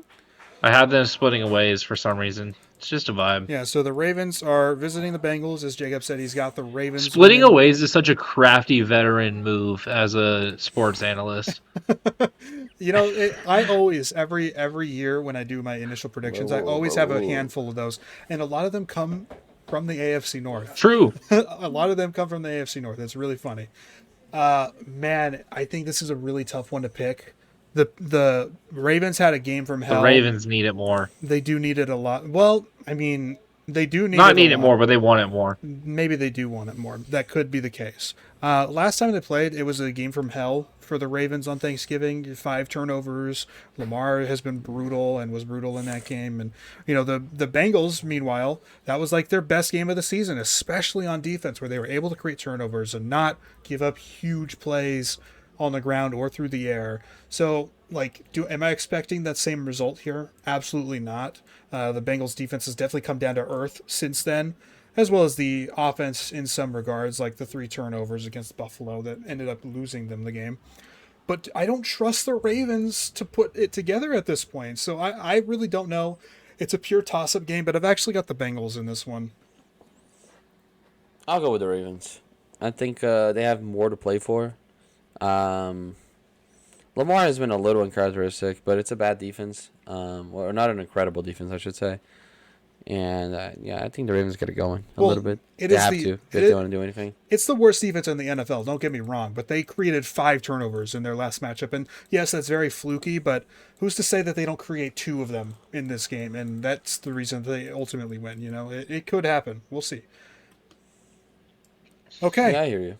Next up, the Cleveland Browns on the road against the Chicago Bears, and what a nice get right game for the Bears. I think in this one, you know, they can get in there, they can ground and pound with DeAndre Swift and Kyle Monangai as their running back duo here, and should be able to control this one and get a nice win against a really bad Browns team that, even with a good defense, just can't really get anything going.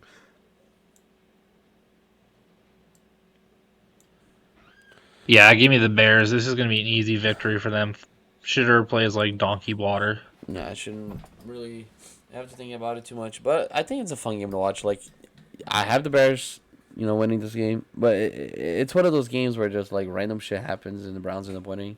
Fucking the Bears' chances of doing anything in the playoffs, and it's a typical Bears game to lose. Let's be honest. I could see like a 21-18 Bears win where like they have the lead maybe, but the Browns have the ball with But they almost shit the 32 bed. seconds left or whatever, and yeah, like it could be deceptively very close and very scary. So maybe a trap game. Maybe you're right. Next up, my team, the team that I play for as Jake Moody, the Washington Commanders on True. the road against the New York Giants. Boy, guys, boy, howdy. You're losing. As much The as Giants off the bye. yeah, off the Because bye. Week 14 buys still fucking exist. Yep. Somehow. Thank you, fantasy gods. No, I appreciate that. what was it? No week 11 bye, I think. No, week 10. No, week 9. No, week 8. No, which week was it that has no bye? Keep guessing. You'll get there. No, 12? no week 13 bye, but week 14 we've got 4 teams on bye. That make it make sense. I don't know. It's The NFL is so stupid. and we have a week 5 bye as well, by the way. It should be 7 through 12, weeks 7 through 12. Why? That makes perfect sense. That's why they don't do it though. Anyway, Yep. Giants off the bye. That's tradition. Man, like part of my gut tells me like there's just no way the Commanders like they get blown out. They get shut out by the Vikings, and there's just no way that, like a similar thing can take place here against the Giants. But also my gut's telling me like this could be over from the first drive. You know, I don't see the Commanders being able to score on the Giants' D line. but people have been able to this year. Like it has not been a unit that's lived up to their standard because I think in large part. Thibodeau has been a baller. You guys were out on Thibodeau. Thibodeau has been balling. No, yeah, he finally broke out, but he's like one of the only people on this defense that's actually played up to a standard. Him and Burns and that we both have like expected. double-digit Yes, sacks. Burns has been great too. But what I'm trying to say is, Moving the goalpost, are we? yes, I am.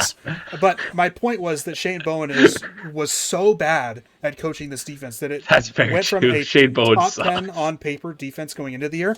Shit, I just spilled my fucking water. God damn it. to like bottom 10. Here, I'll carry from on. top 10 to Go bottom ahead. 10. Please continue. I'll be right back. Yeah, he's completely right. Shane Bowen has been a complete nuisance to the Giants organization this year because in spite of him, this season has been really entertaining, and it's really unfortunate because if he wasn't around, they probably could have had success this year. But yeah, me and Anthony are both going with the Giants. Are you riding with Giants country as well, I Broofy? have to. There's just no way. I don't care how bad of a team they're playing against. I cannot pick the Commanders. There are So a couple inspiring. more So obvious ones inspiring. here coming up too. We got the Eagles over the Raiders. That should be an obvious win for the Eagles. Even Yeah. as bad as they're playing, they're Even not as going to lose bad to the as Raiders. no chemistry as they have, for sure they got to win that. Yeah, and then the Niners are going to beat the Titans. That's pretty much a gimme win. Is it? No, I'm kidding. For sure. Okay. Where I think the Titans could beat the Chiefs, the Titans could not beat the Niners. All right, so Giants. I'm going to lean the Giants right now. Like I said, I want to pick the Commanders. Part of me does think that they can. I mean, they can obviously win the game. It's two Nah. bad teams against each other, but I'm taking the Giants. Did you guys do Bills and Patriots? No, we did Eagles, Raiders, and Niners, Titans. Okay. Yeah, got the Eagles. It could be a get right game for them. How much they can get right, I'm not sure, but it's the Raiders. Shouldn't be a problem. It's a win. And then, yeah, similar thing for the Niners here. Not a get right game because they're already right, but off the bye, very easy game at home. I think the win obviously against the Browns is all smoke and mirrors for the Titans. Like this is not a good team, obviously. So yeah, that shouldn't be close. If it's close, I'm a little disappointed. I agree. And then we have the game of the week. If this is not America's game of the week, I don't know what should be. Maybe the Lions and Rams. Yeah. Those are both bangers. Yep. Next up, Bills on the road against the Patriots. Patriots off a bye. Instead, we have Steelers and Dolphins on prime time. Stalin against Hitler. Who do I pick? Yeah, who do you pick? You know, that's one way to look at it, Broofy. Me personally, I look at it like Jesus Christ and Muhammad. Yeah. I don't know. Like, you guys can guess which one is Muhammad. I hate both of these teams. But looking at it objectively, I do think the Patriots win. Okay, I think playing it's at home, playing for the division, like maybe sealing the division here. They've already won one game. They're coming off the bye here. The whole it's hard to beat the same team twice in 1 year thing, that's fucking stupid. It's hard to beat the same team 3 times. I do agree to that extent because game planning becomes so difficult at that point. But the hard to beat them twice thing is fucking stupid logic. I actually disagree. I think it's harder to beat a team twice than it is 3 times. If you beat a team twice already, more likely than not, you're going to beat them a 3rd time. But when it's a division game and when it's very evenly matched, I think, obviously the Patriots have been playing better, but in a game like this, in a vacuum where it's the Bills versus the Patriots, you think it's a very close toss-up game, and I think that's what it's going to be. I think in that case, it is quite difficult to do so. Obviously, the extra preparation, I think, helps the Patriots quite a bit. And now that the run game is much more of a factor on their offense, that helps too. For those reasons, I am slightly leaning the Patriots in this one, but I would not be shocked at all if the Bills won this game. I do think it's a true toss-up. I find your lack of faith disturbing. Okay.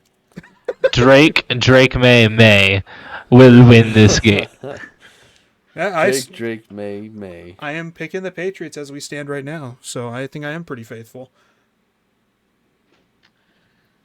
All right. Pish posh. Drake May by a mile. Pish posh. Swish Jags squash. over the Jets. Yeah, Jaguars at home against the Jets. You know, I said it during the Power Rankings segment where we were talking about the Jaguars rolling, or maybe that was even before we started rolling. I'm not sure, but it would be perfect for us to finally give the Jaguars their flowers again. We were super high on them like in week 5 and then they lost 3 straight. Right, we had them in our S tier for a very brief moment, but now like super cursed. You know, yeah, we finally put them back in the A tier, and this would be like a classic. What the fuck just happened? What did we just watch? Why are the Jaguars losing? But I mean, I'm not picking the Jets 2 weeks in a row, or actually, it would be 3 weeks in a row because we picked them against the Falcons. True. All right, give me the Lions to upset the Rams off of the mini bye from playing on Thanksgiving football. That's a fun take for sure. Vitor, what you got in this thriller? It wasn't Thanksgiving football. That was Thursday night football. I'm an idiot. Big thriller, huh? I think so. You don't think so? I think so. Jared Goff revenge game. Bro's doubting Jameson Williams. Jameson Williams revenge game. What? Jameson Williams pisses me off. Yeah, I don't see the hate for Jameson Williams, to be honest. That guy is so talented, man. He pisses me off, too. He pisses me off.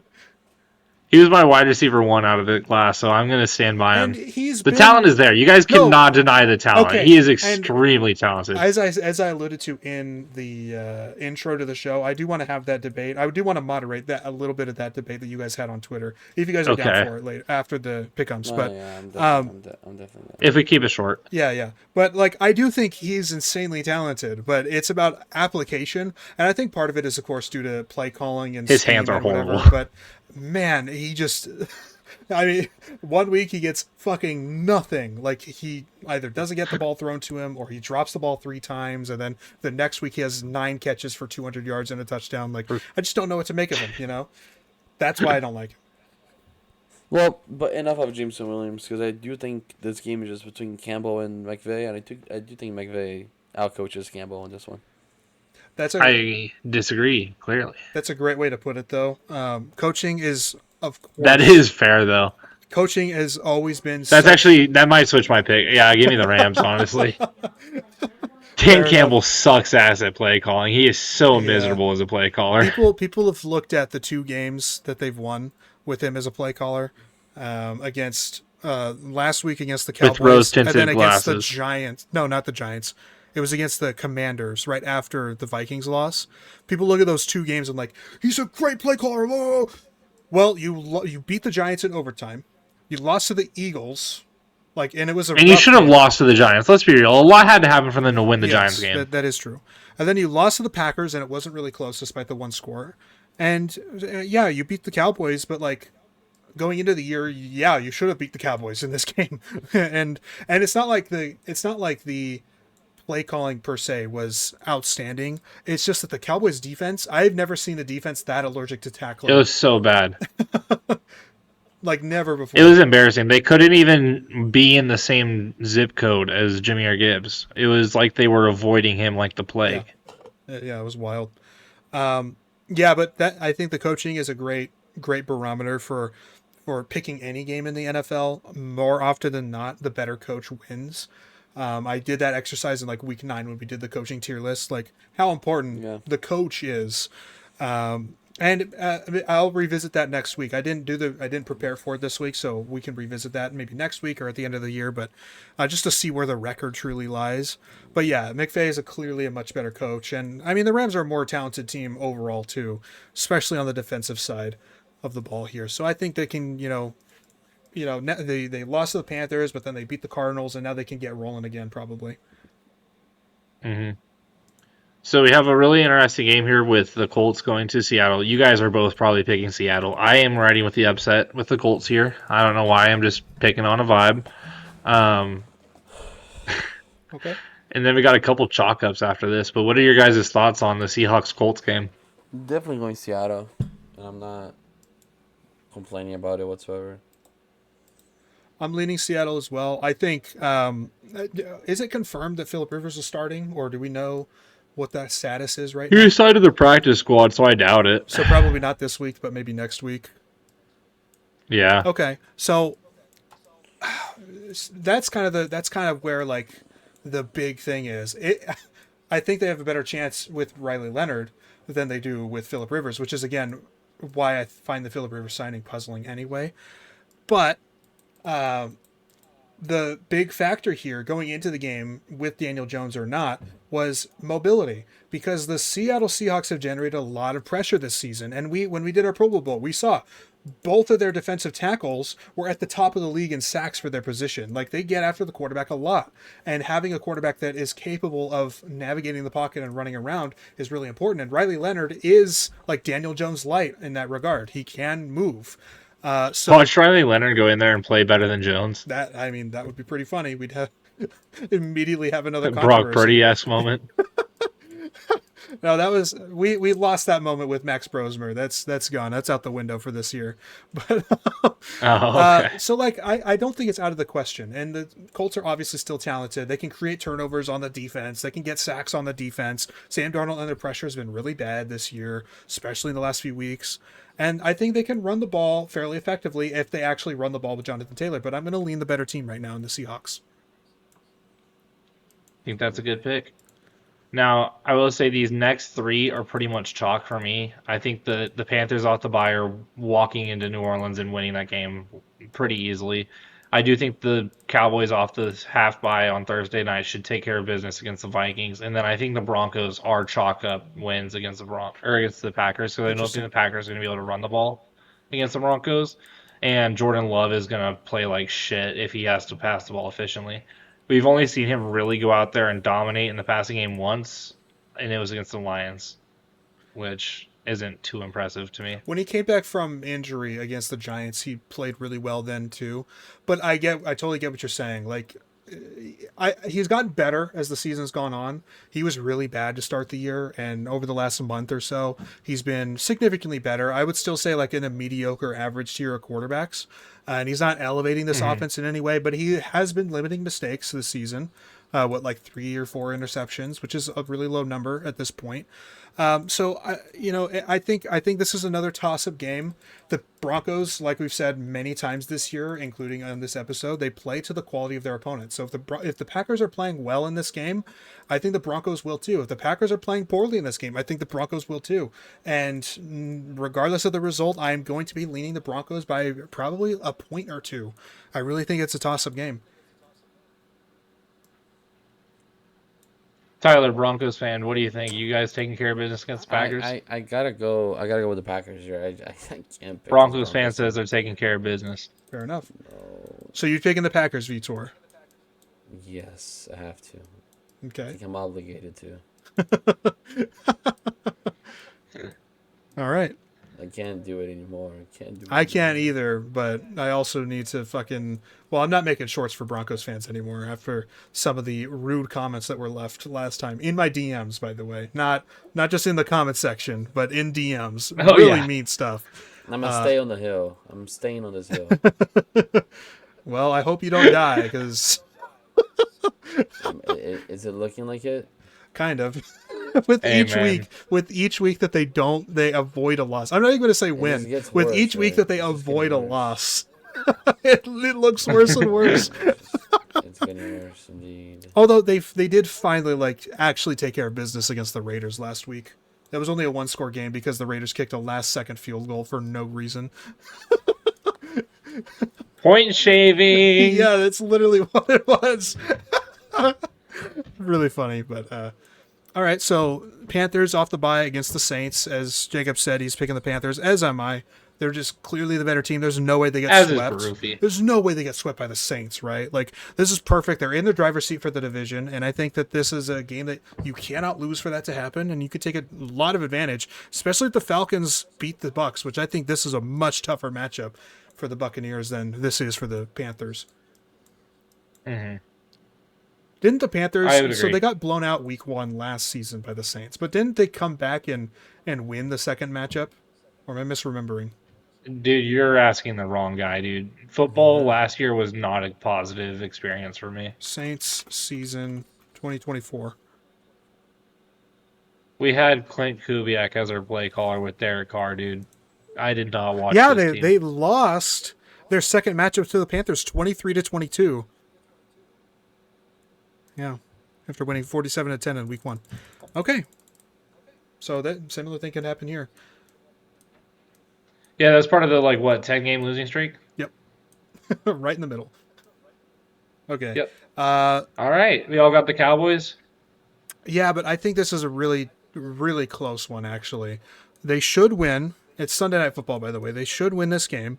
They are the better team overall, but that defensive effort on Thursday was pathetic, frankly. Just pathetic. The lack of tackling ability on anybody on the field. Gibbs was dust. They were never going to even touch him. But they couldn't tackle Montgomery. They couldn't tackle Williams. They couldn't tackle St. Brown. They couldn't tackle Ross Dwelly, the third-string tight end on the team. It just such a piss-poor effort on defense, and the offense tried to hang in there, but you punt the ball one time against the Lions when they are cooking, you're going to lose the game, And obviously the Vikings is a much different story, much different monster, but the defense is a lot more dominant than the Lions defense is. So it still requires the Cowboys to move the ball more effectively than their adversary with the bad defense. But I still have the Cowboys. Mm-hmm. Me as well. I'm not picking 9. Trust me on that. Anthony, are you going to make it a Coast Nose Ball guarantee with the Dolphins here? So I assume that means you're also picking the Dolphins. Yeah, I'm right on fins up, baby. Yes, sir. Yeah. Fuck the Steelers. The Dolphins over the last month and a half are a playoff caliber team. Playing frankly. with purpose. They really are, and they're making They really games. are. They're making games really are. interesting in December, and they are likely going to play spoiler. The only setback, the only hang up I have here is that it's Pittsburgh in December. And as we know Yeah, it might be cold. historically, like the Dolphins really struggle in an environment like that. But I think that they are. I think Jalen No. Waddle's going to ball out. I think their running game is going to be incredibly effective, as it has been all year, really. But it's going to be super effective in this one. The Steelers' defense really is not good, and their run defense is a big part of that. Like, it's one of the worst in the NFL this year. And I just don't imagine that the Steelers' passing offense can keep up track with the Miami Dolphins' run game. So, yeah, that's what I've got. Devon Achane is my Lord and Savior. No, seriously. Two things. One, they need to pay HN yesterday. Any fan who's saying don't pay an HN, they're not a real fan. Like, plain and simple. I'm just saying this right here. Okay. Now, Mike Tomlin is too proud to know that the run game is coming and get beat by it, especially with the poor run defense that the Steelers have been performing. I truly expect this guy to put 2 linebackers sitting in the box all game. He's gonna make Tua beat that defense by himself, and that scares me because Tua has clearly regressed. I was a fan of his in 2023. I think he showed a lot of promise there. For a short while, he was even an MVP candidate. Some incredible numbers. Clearly has regressed since then, and we're as well as we've been playing, and I'm happy with how well we've been playing. We are clearly relying on the run offense, right? On the rushing attack, and I think Mike Tomlin is just not gonna let us beat him by it. Now, of course, run design has been a big strength of ours. I think McDaniel is actually really good at doing designed runs for HN and Wright. I mean, even Wright last game, right, 120 plus or something. Went crazy. So it's not as much as I love HN and Wright. It's clearly credit for McDaniel as well, I think. So I want to see what McDaniel is going to do against Mike Tomlin stacking linebackers in the box, because I fully expect it. Regardless, our defense has also been playing good, and I think as the game goes on, I think we should be in the game because of it. So regardless, I mean, I gave a logical explanation, right? Even if I sat here and said the Steelers are going to blow us out, at the end of the day, I'm going to say Miami wins. So Miami wins. No, I agree with a lot of what you said as well. If the Steelers are able to force Tua to make the play, that's their best chance of winning the game. And Tua's interceptions do come in bunches, so if he does throw one, the odds of him throwing a second or maybe even a third are pretty solid. And that's the way that you beat the Dolphins. But the last few weeks, nobody's really been able to do that. So I'm expecting the Dolphins to stay consistent. You know it's coming, but you got to stop it, right? Yep, exactly. Exactly. All right, those are our Week 15 pick'ems. It should be a fun week, especially if certain teams, Kansas City, loses the game. It'll be even more fun. It'd be so beautiful. Yeah. To see them eliminated from playoffs in Week 15. Oh my God. Euphoria. But to close out the show here, if you guys want to spend a few minutes on this, not too long, I just wanted to talk about the skill versus talent versus, what was the third one? Execution, or I guess raw talent. I think it was just more so athleticism versus athleticism, talent, skill. Yeah, those were the 3 words you guys were using. So if you guys, I will moderate this discussion, because I'm very interested in both of your guys' answers. If you guys just want to talk about that, I think defining the terms is very important as a get-go. Okay, so yeah. So if I was going to give a perfect example of all 3 categories, raw talent is like Traylon Burks, talent is Jamison Williams, and skill would be DeAndre Hopkins. DeAndre Hopkins is, technically speaking, elite at everything. He does everything a football player is supposed to do at the receiver position. Elite. Not right now. He's old. Shit happens. You get old. But D-Hop in his prime had elite wide receiver skills when it comes to route running, hands, physicality, knew how to play the ball, knew how to not get flagged. He didn't have crazy speed. He wasn't super big or anything like that. He just played the game technically perfect. That is skill. Okay. What do we think, Vitor? Do we agree with that definition for skill? I agree with the definition of skill. Yep. Okay. So Jacob, define talent then for me. Okay. Talent would be like obviously Patrick Mahomes is the most talented quarterback to ever play at the position. The arm angles, the ability to make plays, the play creation, and the way that he functions as a Improv. quarterback, while incredibly frustrating, it has the highest potential ceiling of any quarterback that we have seen. Yep. And that is what talent is. It is the highest potential ceiling. Okay, and tell me how that differs from athleticism, if it does at all. It doesn't. I think talent and athleticism go hand in hand. Okay. See, that's where we So, completely disagree. okay, so Vitor, it sounds like you agree with his definition of talent and skill. What's your definition of athleticism, and how does it differ? I think talent and skill going hand in hand. I perceive talent as being a innate ability, right? That's something that just comes with a player. That's what makes a player unique. The talent. Okay.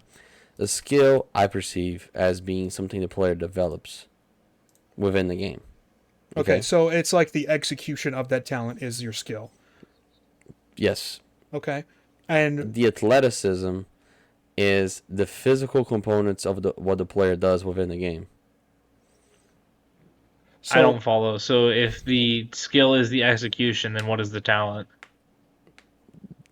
Like, talent is something like flexibility or just how it's so athleticism. No, because flexibility is athleticism. No, yeah, it is. It's definitely hand in hand with athleticism. Yes, I hear you, but you can like talent and athleticism is on the same. How in basketball, right? How tall a player jumps is not a talent. That's athleticism. Okay. Yeah. Sure. Yeah. So are you saying that maybe then talent is more of an intangible thing versus it's not how far he jumps, it's his body. It's how tall he is. Shooting is not athleticism. That's a talent. It's a skill. Okay. Ball handling is not athleticism. Okay. That's a talent. Okay. So let me put it this way with basketball. So the form is athleticism, the ability to shoot is the talent, and the ability to shoot well is the skill. Yes. Does that make sense? Is that like what you're getting at? Yep. That's trippy, but it works. Because I think that is the way that it makes sense, where you differentiate the both. I feel like I lie kind of in the middle of your guys' perspectives here. I do believe I perceive. Go ahead. Let me just say it like this, right? Curry is talent. Giannis is athleticism. But you're comparing, like, that's why I wanted to compare the exact same action. They both have both. You have to compare the exact same action so we know exactly what you're looking for. So the act of jumping and making a shot is athleticism. The ability to actually do that is the athleticism. The ability to do it well is the skill. The ability to which falls make under a shot. So the ability to shoot. We're just getting circle definitions here. It's there's slight differences. The ability to shoot is an athleticism. The ability to make the shot is talent. The ability to make the shot consistently is skill. Yep. They're slightly different definitions based on that metric. If you agree, you watch soccer, dude. You can tell the difference in talent between Messi and Ronaldo the same way you can differentiate their athleticism. So in that scenario, then, talent is obviously not a fluid thing. Would skill then be a fluid thing because it's about the execution? So Ronaldo can be the more talented footballer, but he's not always the most skilled footballer. Well, in this case, I'm arguing Messi's more talented because he hones his skills to a deeper level than Ronaldo did. Okay. But Ronaldo's clearly more physically athletic. Okay, so which is why he's more talented. He's definitely not more talented. So we really do have a fundamental. We just have a fundamental difference of what we think. Definition. So, athleticism, skill. Those are the two ends of the spectrum. And Vitor, this one's skill. This one's athleticism.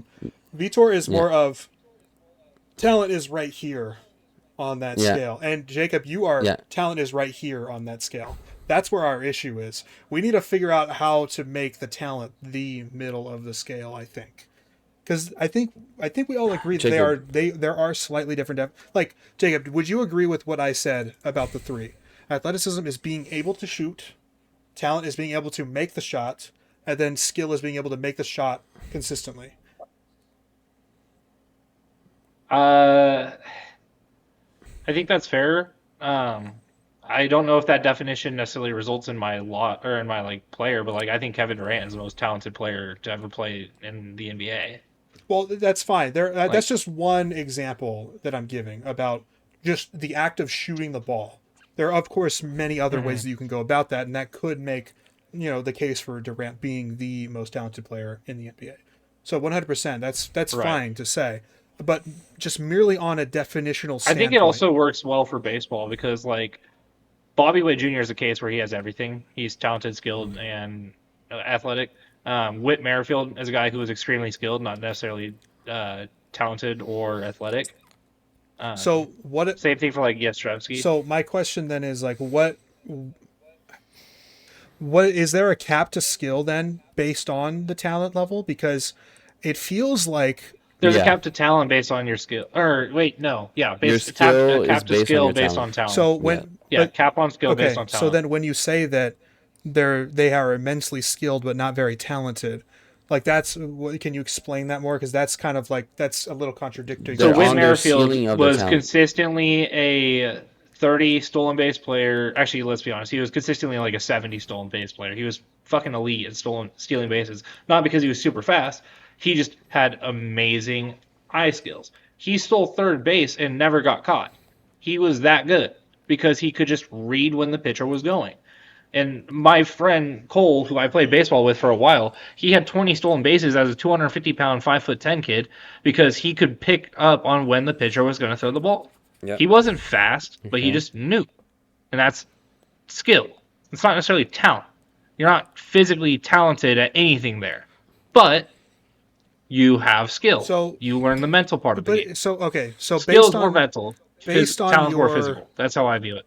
based on your definitions there, Tyler agrees. it sounds like you kind of disagree with what I was saying though about my examples for athleticism, talent, and skill. Because what I was I saying, guess for basketball, it doesn't make sense to me. I just can't agree with the sentence physically talented. That to me doesn't exist. Talent is a nature thing, and athleticism is something you develop. You can't say physically talented. That makes no sense. Okay, but if we're really debating a spectrum of a definition, I just don't care anymore, to be honest. But that's the whole point of the debate, that we have different definitions. and I'm trying to find a common ground here, which is why I tried to come up with that example. What are some other examples? I guess for like, let's say you are a pitcher and you are immensely Actually, a perfect example of an amazing athlete with zero skill or talent would be Gerard Dyson. okay. So okay, Sorry, so say that again? let's go ahead if you want to redefine it again. Jacob. Yeah. No, I didn't hear what Jacob said. Yeah. Gerard Dyson, but technically speaking, a better example would be more like a D. Gordon. Okay, so what makes them like peak athleticism? What are the qualities you're looking for? They run faster than any other human at the Speed. sport. Okay, so speed is like the primary thing. So does that? I mean, that is a great Well, basis for agility. athleticism. Okay, no, Coordination. that's fine. I'm just asking. I just want to ask questions here. So let's say that this. Especially in the sport of baseball where speed kind of determines everything. Okay, well, that was going to be my next point. So as far as athleticism, you would say that Gerard Dyson, D. Gordon are up here, right? They're very Gerard athletic. Dyson definitely has more skill than D. Gordon. Gerard Dyson is one of Okay, the most efficient I'm just talking stolen about base artists athleticism. of Just the game. athleticism right now. Yeah. So you would say that Okay. they're like this as far as athleticism. As an athlete, they are this. Yes. Okay, Yep. let's take Hunter Green would be the pitcher version. sure. Let's take Big Sexy Bartolo Colon. As far as athleticism, would you agree that he's there then in that case?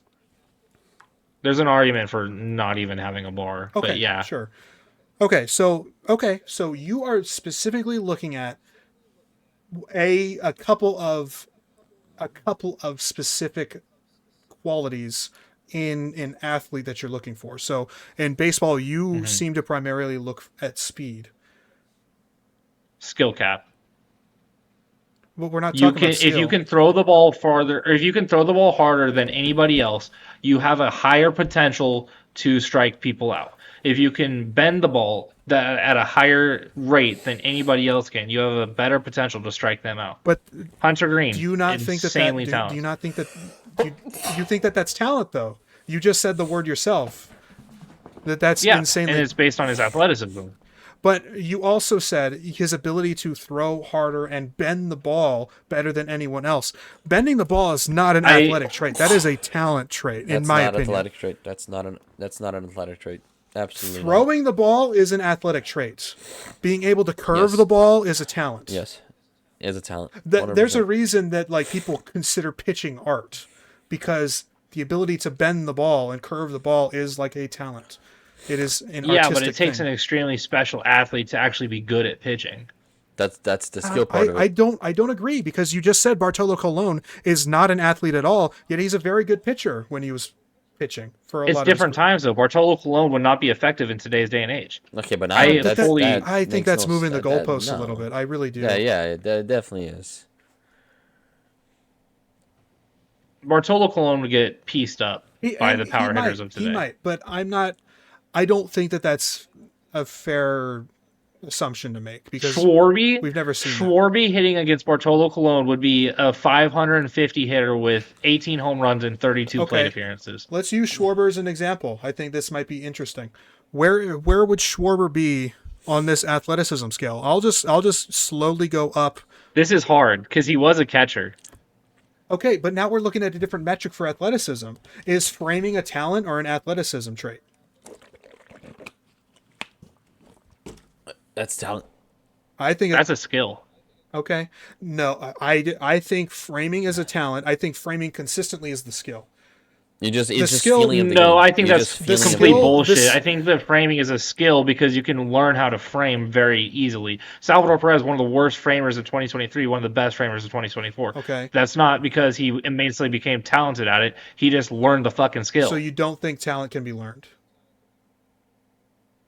No. Okay. Talent is naturally gifted at something. So athleticism. If you want to base it as a skill, if you are saying that someone is talented at a skill, this guy is talented as a pitcher. He is naturally gifted as a pitcher. So how is talent athleticism? No, well. So how is talent athleticism? Well, Vitor, based on that definition, because it's also just he's saying that if he's talented, he's a natural athlete. He's saying that these are the exact he's a really same good thing. athlete. These are the exact same in Jacob's mind. Talent and athleticism are the exact same thing. Athleticism is not a natural thing. I disagree. You have to work your body for it. I think athleticism is definitely I heavily disagree. Athleticism is 100%. Athleticism does require training. You're absolutely right. But talent requires training as well to become a skill. That's what I'm trying to say. That's what I think my basketball analogy makes a ton of sense. The ability to shoot the ball, like you physically doing the thing, right? That is athleticism. Right. And then the skill is honing it in. I like that logic.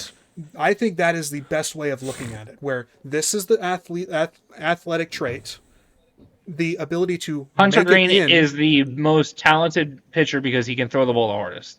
Or Paul Skeens, for example. If that's your barometer or your metric for talent / athleticism, then sure. Other people. Well, I mean, that's just like his ability to throw, and then like the skill would be the curving of it. I would agree with that. Okay. I think I mostly agree there. Or like those spotting. So Vitor, let's hear your best counter, to that. Do you think Stephen Curry is more talented than Giannis? No. That's horrible. One's a 6'9". Literal nickname is the Freak. Nate, like he's a freak of nature, who can run faster than Steph Curry because he has a longer stride. Jump higher. Like he's effectively a much better athlete. He has a lot more skill cap. Yeah, he's more just because he's not as good as a shooter. No, Brucey. Just because he's not as good as a shooter because he hasn't honed that skill as much doesn't mean he is not as physically capable of performing said skill. Physically. And so this is more talented. And this is my conundrum, because I think it requires, of course, the athletic traits that you're describing for Giannis for his case, right? The athletic traits are there for Giannis. That gives, if we were to do this, Giannis athletically would be like way up here, right? Where Steph would, like that or whatever. Talent wise though, like this is where my brain, Giannis is very low.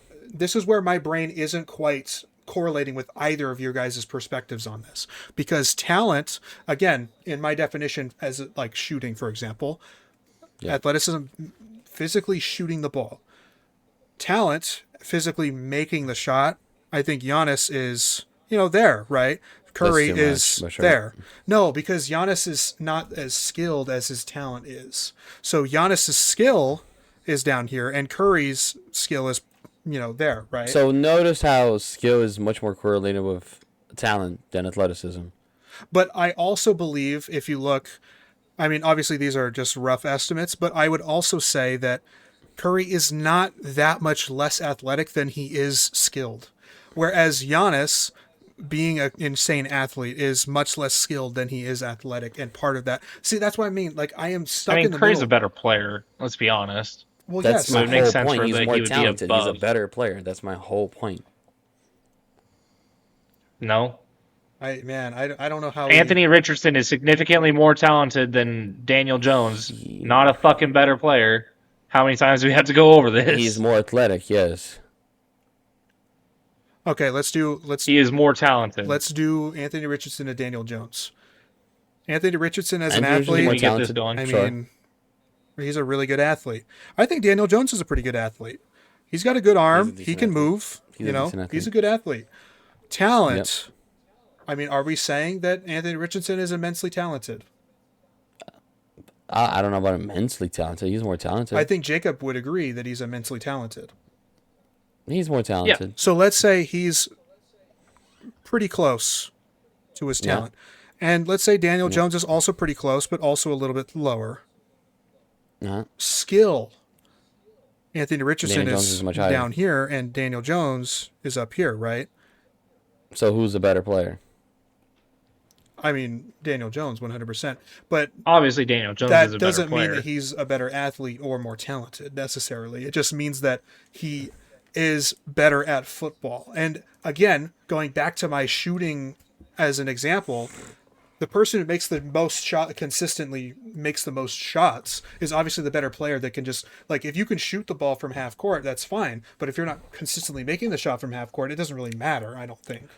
And so obviously skill, I think we'd all agree, is the most important of the three metrics, of the three factors. I agree. And I think skill is closer to talent than athleticism. And I think the players that we compared... Yes, we get show that. So, no, you have it backwards. You think talent is more closely influencing skill, whereas Jacob thinks athleticism is more closely influencing skill. That's where our disconnect is. And I think there's a valid argument for both. I think you guys both pose valid arguments for it. I just don't think that we're going to agree. I think it's just going to be one of those things where we have our own separate definitions. Maybe. I tried to come up with fundamental agreeable definitions, but it just seems like it is fundamentally you guys disagree. I do think the talent is the middle ground, obviously. I mean, we obviously agree on that much. It's just we're on different sides of the spectrum. Yeah, it's just about... I think athleticism is more hand-in-hand with talent. It's just about where it is. If this is athleticism and this is talent, or skill rather, Vitor's like here and you're here. I think the best example of a player I can use to showcase what I'm trying to say is Jokic. So not very physically gifted. No. Yeah, I think that's fair to say. I mean, he's very large. He's also very tall, right? But he's not fast. Talented, he's pretty laborious. But obviously the talent is very strong. Great defender. It has a good feel for the game, a good IQ, very smart. And then that translates to his skill, where he's consistently able to do that. I think that's fair. I think, and that's why I was going to say, I'm right here, man. I'm right in the middle. I believe that all three of these things are very slightly different. Maybe the bar for me, the spectrum is like this. because there aren't many cases, in my opinion, where a player is insanely athletic and talented, but is not skilled. Anthony Richardson being one of those edge Anthony cases. Richardson, very rare. Yeah. So maybe for me, the spectrum is much smaller there, because I really think that if you're top tier at one of those things, you're probably going to be pretty good at the other one. Yeah. All right. Well, I think that was a fun discussion. It's always maybe It worth was. revisiting later on down the line It too. was, And absolutely. maybe I can create a graphic here and we can, put our own players and stuff and see what we think. But That'd be cool. yeah. With all that said, I want to make this a short. We need to have people debate this. Yeah. I want to see what the consensus. I don't know is. how I can break it up, but I can try. But yeah. Well, either of you guys want to outro us this week? I'll do it since I wasn't here last week. Well, beautiful listeners. I hope you are enjoying seeing us three and Jacob's beautiful smile on my face here. Thank you, man. I appreciate that. I hope you enjoyed the picks and the debate. I certainly did. It was fun. I missed talking to the pod, but most importantly, I missed saying subscribe and hit the like button. Share, Dude, with family. I also miss being a complete scummy and what's the word? Something. On something. What, dude? Like you don't care. Something. Why can't I think of it I'm either? I'm drawing a blank. Yeah. I know what you're talking about. You know what it is, though. Yeah. Oh, fucking what? Anyways. Shameless would be another example. Yeah, shameless self plug. Yeah, Oh yeah. I think shameless is the word. Okay, yeah. Then. There you makes go. sense. Here's our shameless plug. Well, it Like is- the damn video. It is our show. Is it that shameless? Best show you've never heard of. Yep, that's Like and subscribe. 100%. Yeah, thank you guys so much, and we'll see you next time. Goated. Peace.